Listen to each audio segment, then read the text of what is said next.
मेरे पति अक्सर अपने काम में व्यस्त रहते थे और हमारी बातचीत भी ज्यादातर जरूरत के हिसाब से ही होती थी।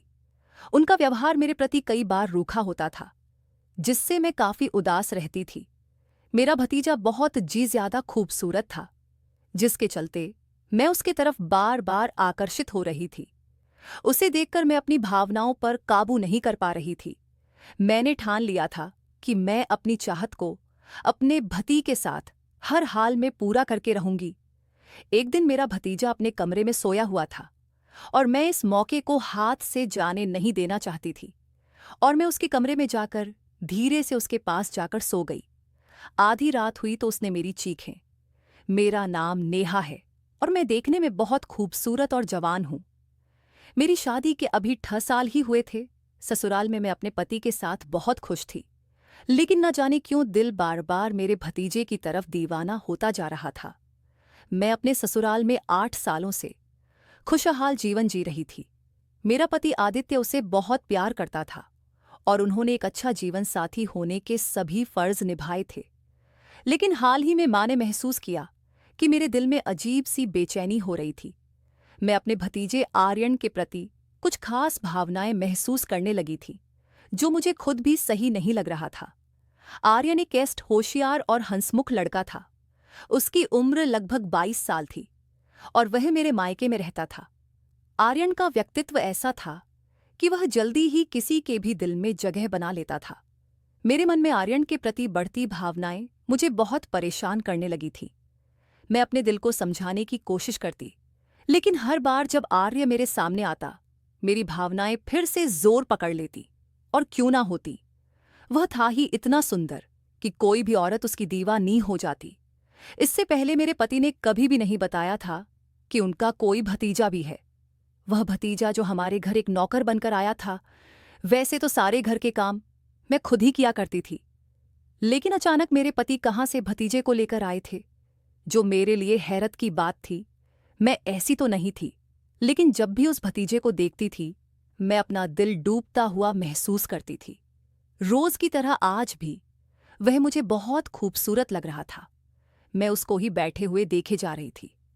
वह हमारे बगीचे में पेड़ों को पानी दे रहा था। उस दिन की बात है जब मैं बगीचे में बैठी थी और वह हमारे बगीचे में पेड़ों को पानी दे रहा था।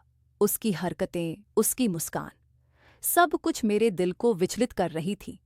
मैं खुद को रोक नहीं पा रही थी। उसकी हर गतिविधि पर मेरी नजरें जमी हुई थी।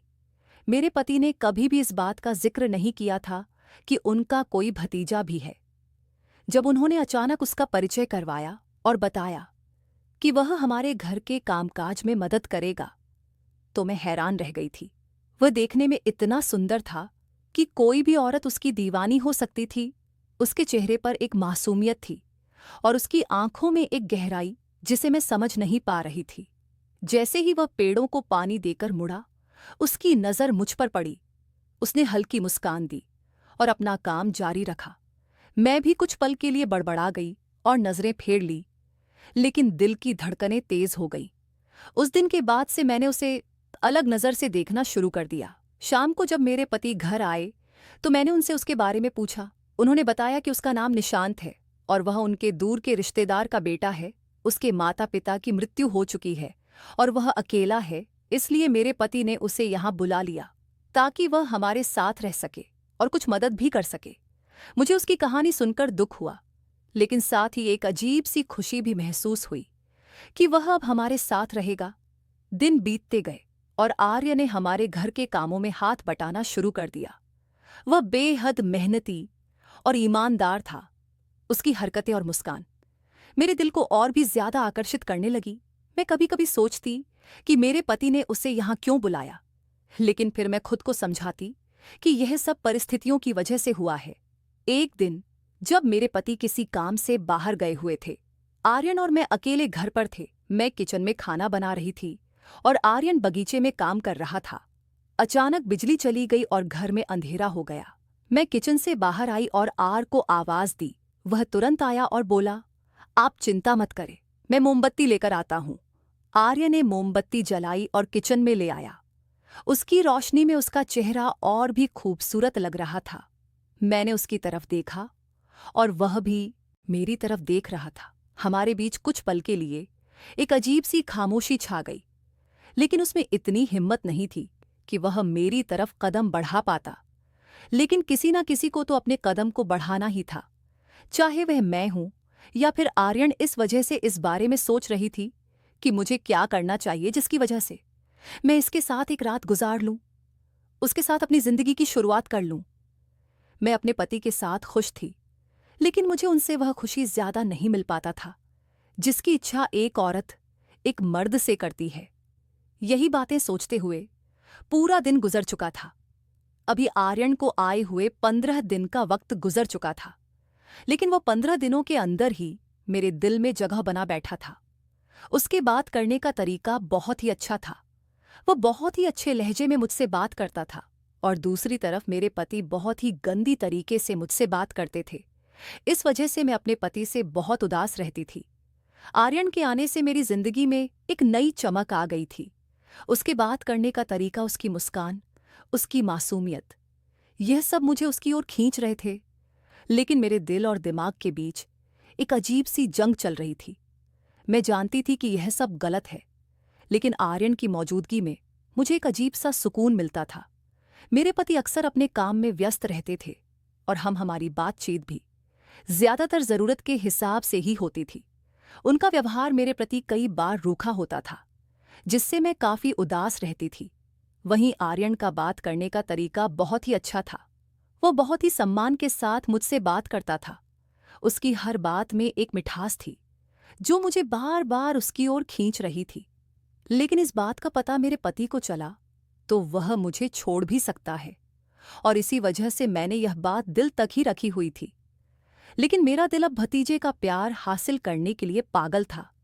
एक दिन घर में बैठे बैठे मैंने सारा प्लान बना लिया था कि आज की रात मैं अपने उस भतीजे के साथ ही गुजारेंगे। यही सोचते हुए मैं अंदर चली गई थी, और सारा दिन मैंने इस इंतजार में गुजार दिया था कि बस आज की रात में अपने मंजिल पर पहुंच जाऊंगी। वैसे भी मेरे पति किसी काम के सिलसिले से बाहर जा रहे थे। इस वजह से मुझे इस बात की भी चिंता नहीं थी कि मेरे पति ने अगर मुझे देख लिया तो मेरा क्या हस्र करेंगे। मैं इस वजह से बिल्कुल बेफिक्र थी कि आज मैं अपनी मंजिल तक पहुंच ही जाऊंगी। यही सोचते हुए मैंने जल्दी जल्दी खाना तैयार किया और रात गए जल्दी ही खाना खा लिया। फिर मैं इंतजार करने लगी कि वह कब अपने कमरे में जाए और मैं उसके पीछे जाकर उसके पास लेट जाऊं। जैसे ही मुझे अंदाजा हो गया कि वह अपने कमरे में जा चुका है और अब सहन बिल्कुल खाली है, तो मैं अपने कमरे से निकलकर धीरे धीरे कदम बढ़ाती हुई उसके कमरे में जाने लगी। उस वक्त मेरा दिल बहुत जोरों से धड़क रहा था। मेरे दिल की धड़कन बहुत तेज हो चुकी थी। मेरा एक एक कदम भारी हो रहा था। मुझे डर भी लग रहा था कि कहीं यह बात किसी को पता ना चल जाए। लेकिन मेरी यह ख्वाहिश मुझे बढ़ावा दे रही थी, जो मुझे कदम पीछे लेने के लिए बिल्कुल भी इजाजत नहीं दे रही थी। मैं उसके कमरे के दरवाजे पर तो पहुंच चुकी थी, लेकिन मेरा दिल डर के मारे थरथर कांप रहा था। मैंने दरवाजे के कुंडी पर हाथ रखा और दरवाजा खोलकर अंदर दाखिल हुई। वह चादर ओढ़े लेटा हुआ था। मैं धीरे धीरे कदम बढ़ाते हुए उसके पास जाकर लेट गई। उस वक्त मेरा दिल काफी तेजी से धड़क रहा था। मैंने हाथ बढ़ाकर जैसे ही उसके सीने पर हाथ रखा, उसने एकदम से अपने मुंह से चादर हटाया, और जैसे ही मैंने उसके चेहरे की तरफ देखा, मेरे तो होश उड़ गए। उस वक्त मुझे ऐसा महसूस हो रहा था जैसे कमरे की छत मेरे सर पर आ गई हो। मेरे कदमों तले जमीन निकल गई थी, क्योंकि बेड पर मेरा आर्य नहीं बल्कि मेरा। मैं शुरू के दिन से ही अपने पति के साथ बहुत खुश थी, क्योंकि मेरे पति मेरा बहुत ख्याल रखते थे। छोटी सी छोटी बात पर वह मेरी फिक्र करते थे। यह सब खासियत तो उनमें थी ही कि वह मेरा ख्याल रखते हैं, मुझसे बहुत प्यार करते हैं। लेकिन इसके साथ साथ उनमें कुछ खराबी भी थी। वह बार बार बहुत गलत तरीके से मुझसे बात करते थे और खुद को बिल्कुल भी मेंटेन नहीं रखते थे। उनका इस तरह से बात करने का अंदाज मुझे बहुत बुरा लगता था। वह उटपटांग सी बात करते थे। ये चीज़ मेरे लिए बहुत बुरी थी। मैं अपने खानदान की अकेली लड़की थी जिसने ग्रेजुएशन तक पढ़ाई की थी, वरना हमारे गांव के लोग अपने लड़कियों को ज्यादा पढ़ने की परमिशन नहीं देते थे। लेकिन मेरे माँ बाप ने मुझे ग्रेजुएशन तक पढ़ाई करवाई थी। इस वजह से मैं चाहती थी कि मेरी जिससे भी शादी हो वह पढ़ा लिखा तो होगा ही, लेकिन बदकिस्मती से मेरी शादी एक कम पढ़े लिखे आदमी से हो गई थी। मेरा पति कम पढ़ा लिखा तो था, लेकिन उसके बावजूद भी वह बहुत पैसे वाला था। मेरे माँ बाबा ने उसका अमीरी देखकर ही मेरी शादी उसके साथ करवाई थी। कुछ समय बाद मेरे पति के बिजनेस में एक नई ताकत आई। उनका एक बड़ा प्रोजेक्ट सफलतापूर्वक समाप्त हुआ और उनकी कमाई में बड़ी वृद्धि हुई। इससे हमारी जिंदगी में एक नई रौनक आई और वे मेरे साथ अधिक समय बिताने का प्रयास करने लगे। मेरा पति भी मेरे साथ इस नई यात्रा में शामिल होने का प्रयास करते रहे। उन्होंने समझने की कोशिश की कि उनके बीच की इस नई दौड़ में उन्हें कैसे समर्थन दिया जा सकता है। हम दोनों ने एक दूसरे की समस्याओं को सुना समझा और उन्हें हल करने का प्रयास किया। इस बीच मेरे पति ने अपनी पत्नी की भावनाओं के प्रति अधिक संवेदनशीलता दिखाई। उन्होंने मुझे अपने कामकाज की जिम्मेदारियों के बारे में अधिक बताया और मेरे साथ समय बिताने का उसका प्रयास किया। इससे मेरा विश्वास भी उन पर फिर से स्थापित होने लगा। खैर, वक्त गुजरता गया और मैं अकेली इतने बड़े घर का काम करके थकने लगी थी, क्योंकि अब मुझसे उतना ज्यादा काम नहीं हो पा रहा था। मेरी तबीयत भी अब ठीक नहीं रहती थी। मेरी इस तरह की हालत को देखकर उनको मुझ पर तरसा आ गया। फिर उन्होंने एक नौकरानी को मेरे लिए रख लिया। वह आकर रोजाना दिन में घर की साफ सफाई करके चली जाती थी। मैं उस औरत के साथ बहुत घुल मिल गई थी, क्योंकि वह बहुत ही अच्छी स्वभाव की थी। मैं उसके साथ सारा दिन हंसी मजाक करते हुए गुजार देती थी और रात में वह मेरे पति के आने से पहले अपने घर चली जाती थी। लेकिन अचानक ही मेरे पति ने एक अजीब सा काम किया, जिसे देखकर मैं बिल्कुल हैरान थी, जबकि इससे पहले उसके बारे में कभी जिक्र भी नहीं किया था। मेरे घर के अंदर एक 22 साल के लड़के को रख लिया, जो हमारे घर के काम करता था। मैं हैरान परेशान रह गई थी। जब मेरे पति किसी की नज़र भी मुझ पर पड़ देना नहीं चाहते थे, तो वह एक लड़के को किस तरीके से मेरे लिए सहन कर रहे हैं। मैंने यही बात अपने पति से पूछ लिया कि आप इस लड़के को क्यों रख लिए हैं, जबकि आप तो किसी की नज़र भी मेरे ऊपर नहीं पड़ने देना चाहते हैं। तो वो कहने लगे कि हाँ, यह बात तो है कि मैं किसी और की नज़र में तुम्हारे ऊपर नहीं पड़ने देना चाहता हूँ, लेकिन मैं जानता हूँ कि तुम घर के काम में बहुत थक जाती हो। इस वजह से मैं चाहता हूँ कि यह लड़का तुम्हारी कुछ मदद करे और इसे नौकरी की भी ज़रूरत है। हालांकि उस लड़के से मेरा अभी तक परिचय नहीं करवाया था, लेकिन जब उस लड़के के मुंह से अपने पति को चाचा जी कहते हुए सुना, तो मुझे बहुत हैरानी हुई कि आखिर यह लड़का मेरे पति को चाचा जी क्यों कहता है, जबकि इसे तो एक नौक के तौर पर घर का काम करने के लिए रखा है। इस बारे में मैं अपने पति से पूछना भी चाहती थी। मुझे किसी के बारे में इस तरह से पूछना अपने पति की आंखों में शक पैदा करने के बराबर थी। फिर मैंने सोचा कि जैसे चल रहा है वैसे ही चलने देते हैं। जब मेरे पति की मर्जी होगी तभी वह बताएगा। अपने पति का इस तरह से एक लड़के को रख लेना और वह लड़का मेरे पति को चाचा जी कहना, मुझे ये बात बहुत अजीब सी लगी थी, लेकिन मुझे इसके पीछे बहुत कुछ नजर भी आ रहा था। मैं समझ चुकी थी कि मेरे पति मेरी चरित्र को आजमा चाहते हैं। मैं जानती थी कि यह प्लान भी उनके किसी दोस्त ने उनके दिमाग में डाले होंगे, क्योंकि उनके दोस्त भी उन्हीं की तरह जाहिल थे। उनके जैसे ही वे लोग कम पढ़े लिखे थे। यह सब सोचकर मेरा दिल डर के मारे एक पल के लिए बैठ गया था। मुझे डर भी था कि कहीं यह शक मेरा घर बर्बाद ना कर दे, लेकिन मेरे पति के अंदाज मुझे बता रहे थे कि ऐसा कुछ नहीं है। वह सिर्फ और सिर्फ मेरी मदद के लिए उस लड़के को रखना चाह रहे हैं।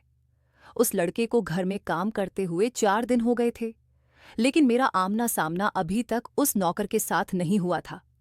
4 दिन बाद जैसे ही मेरा आमना सामना उस 22 साल के लड़के से हुआ, तो मैं उसको देखकर बिल्कुल हैरत में पड़ गई थी।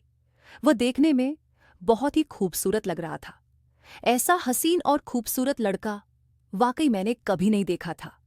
मेरे पति ने उस लड़के को घर में रखने का फैसला किया था और उसने मुझे समझाया कि यह सिर्फ मेरी मदद के लिए है। मुझे उस लड़के के साथ अपना पहला आमना सामना तब हुआ था जब 4 दिन बाद मैंने उसे देखा। मैं उसके खूबसूरत और चेहरे के सामने बिल्कुल हैरान हो गई थी। उसकी आंखों में उसकी जवानी और उसके आकर्षक रूप में वही जादू था जिसने मेरे दिल को चूमा। वह लड़का न केवल अद्भुत दिख रहा था, बल्कि उसकी आदतें और व्यवहार भी बहुत समझदार और सम्मानीय थे। मैंने कभी सोचा भी नहीं था कि एक नौकर ऐसा हो सकता है।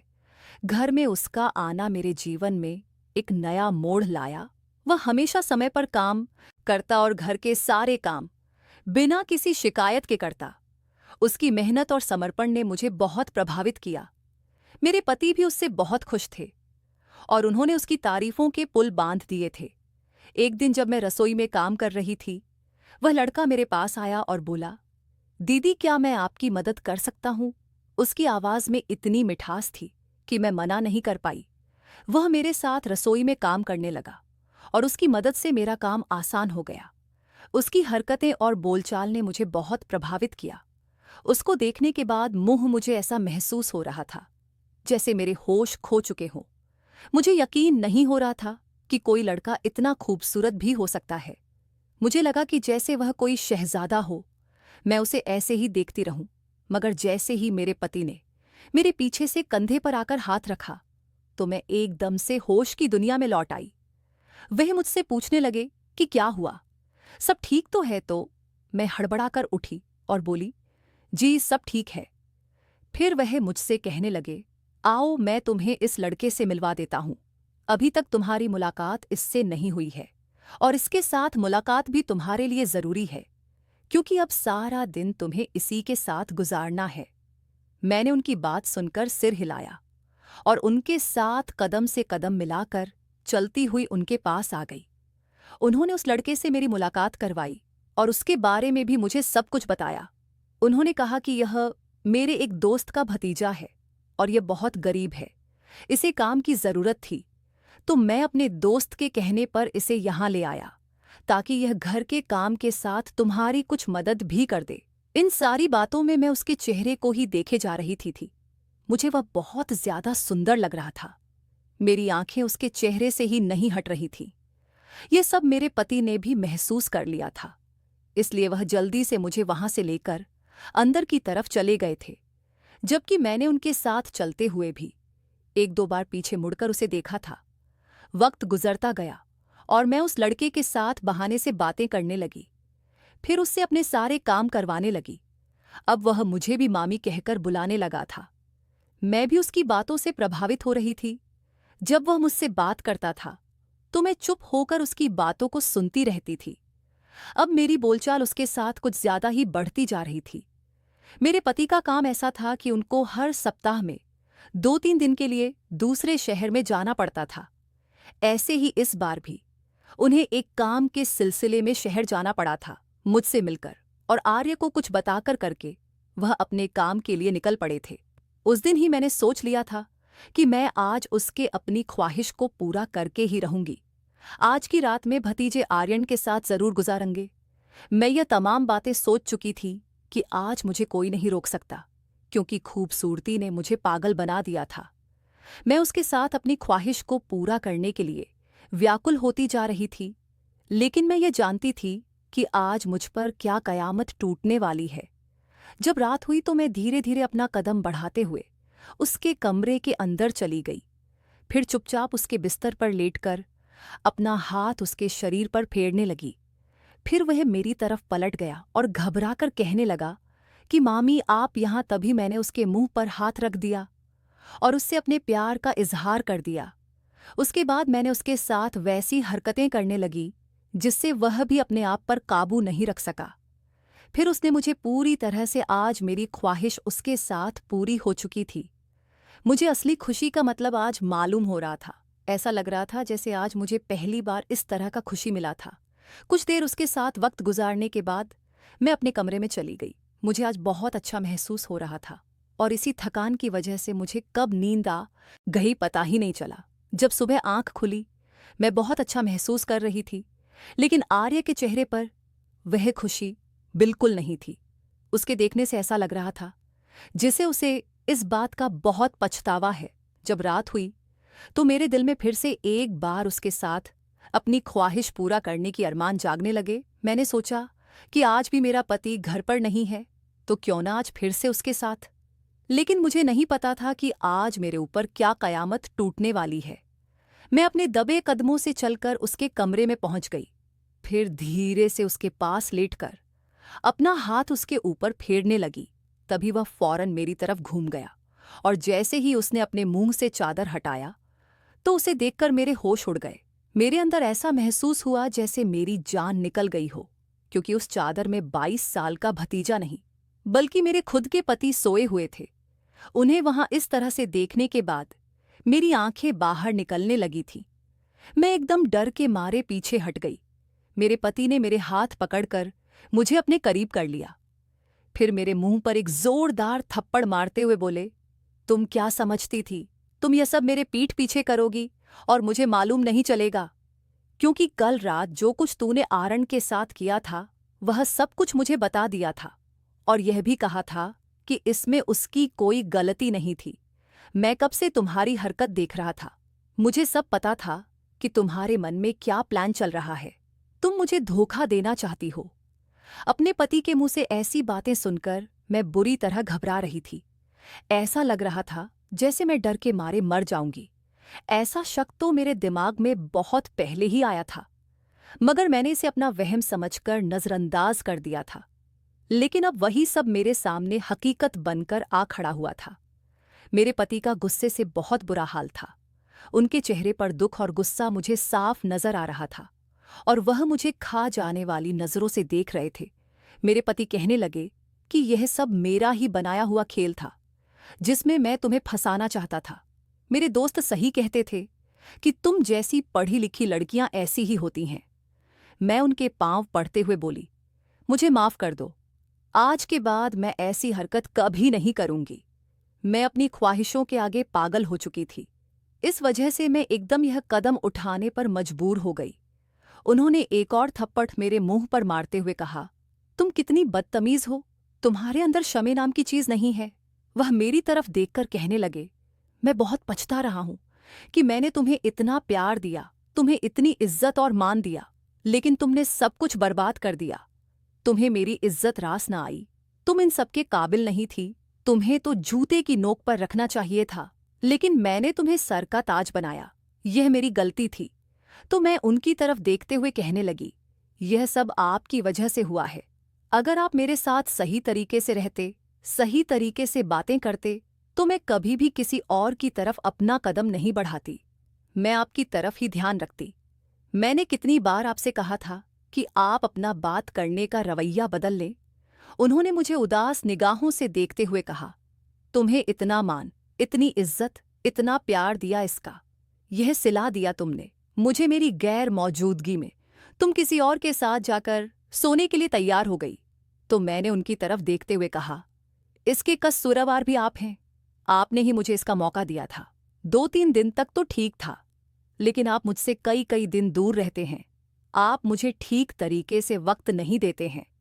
तो मैं क्या करती? मैं हो गई किसी और की तरफ आकर्षित। इसमें मेरी कोई गलती नहीं है। ना आप उस लड़के को रखते, ना ये सब तमाशा होता। इतना सब हो जाने के बाद भी मैं अपनी गलती मानने के लिए तैयार नहीं थी। तो फिर वही बात वह बोलने लगे कि मैं तुम्हें चेक कर रहा था, पर मुझे शक था कि तुम इसी तरीके की लड़की हो। आज देखो, मेरा शक मेरे यकीन में बदल गया और मुझे बहुत अफसोस है कि तुम जैसी लड़की मेरी बीवी है। उस वक्त उनके लहजे में दुख ही दुख झलक रहा था। मुझे इस बात का अफसोस था कि मेरे पति मुझसे इतना प्यार करते हैं। इसके बावजूद मैं उनको धोखा देना चाहती थी और धोखा दे भी रही थी। लेकिन मैं अपनी ख्वाहिशों के आगे मजबूर हो गई थी। शैतान मुझ पर सवार हो चुका था।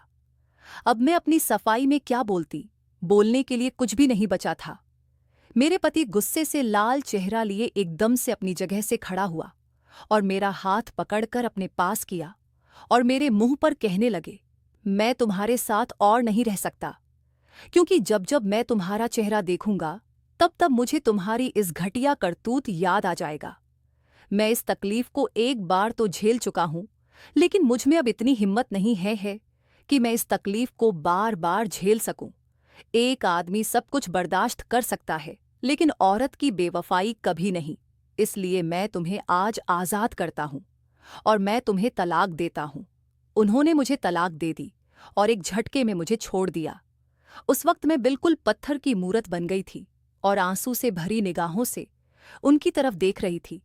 वह ये बोलकर वहां 1 मिनट के लिए भी नहीं रुके और वहां से चले गए थे। ये मेरे साथ क्या हो गया था? अभी 4 दिन पहले तक मेरी जिंदगी खुशियों से भरी हुई थी, पर आज मैं बिल्कुल बेबस, लाचार और मजबूर होकर जमीन पर गिरी हुई थी।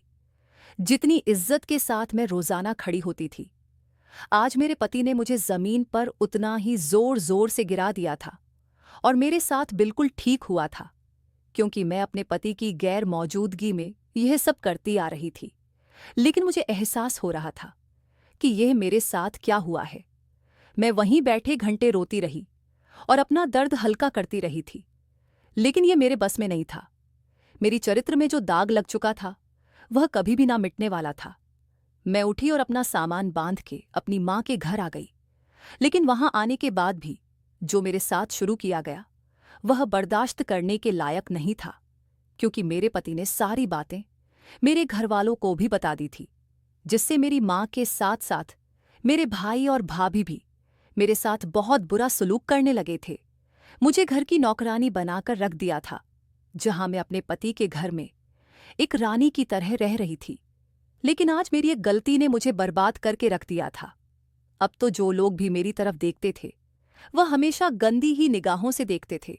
ऐसा लगता था जैसे वे लोग मेरे साथ भी अपनी ख्वाहिश को अब मैं अपने के पर इतना ज्यादा शर्मिंदा हो चुकी थी कि मुझे अपना नाम तक याद नहीं रहता था। ऐसा महसूस होता था जैसे अब मुझे जीने का कोई अधिकार नहीं है। अब मैं बार बार उस लड़के के बारे में सोचने लगी थी कि काश वह लड़का हमारे घर नहीं आता तो शायद यह गलती मुझसे कभी नहीं होता। मेरी एक गलती ने मुझे आसमान से सीधे जमीन पर लाकर पटक दिया था। अब मैं इसी शर्मिंदगी के साथ जिंदगी जी रही हूं, अपने माँ बाप के घर में। मैं एक नौकरानी की तरह रहती हूं। मेरा पति मुझसे बेहद प्यार करता था और वह मुझे हमेशा खुश देखना चाहता था। लेकिन आज मेरी अपनी ख्वाहिश ने मुझे इस तरह से जीने पर मजबूर कर दिया। कहते हैं कि एक लड़की की शादी के बाद उसे ससुराल का मान सम्मान रखना उसका कर्तव्य बन जाता है। लेकिन जब वही लड़की अपने पति का इज्जत को नीलाम कर दे तो वह उस घर के लिए श्राप बन जाती है। इसलिए एक शादीशुदा लड़की को हमेशा अपने पति के इज्जत और मान सम्मान की रक्षा करनी चाहिए, क्योंकि शादी के बाद एक पूरे विश्वास के साथ अपना सब कुछ अपने पत्नी पर छोड़ देता है, क्योंकि उसे विश्वास हो जाता है कि अब घर संभालने वाली उसकी पत्नी आ गई है। दोस्तों, ये कहानी आपको कैसी लगी हमें कमेंट में ज़रूर बताएं। यदि आपने अभी तक हमारा चैनल सब्सक्राइब नहीं किया है तो चैनल को सब्सक्राइब करके बेल आइकन को ज़रूर दबाएं। धन्यवाद।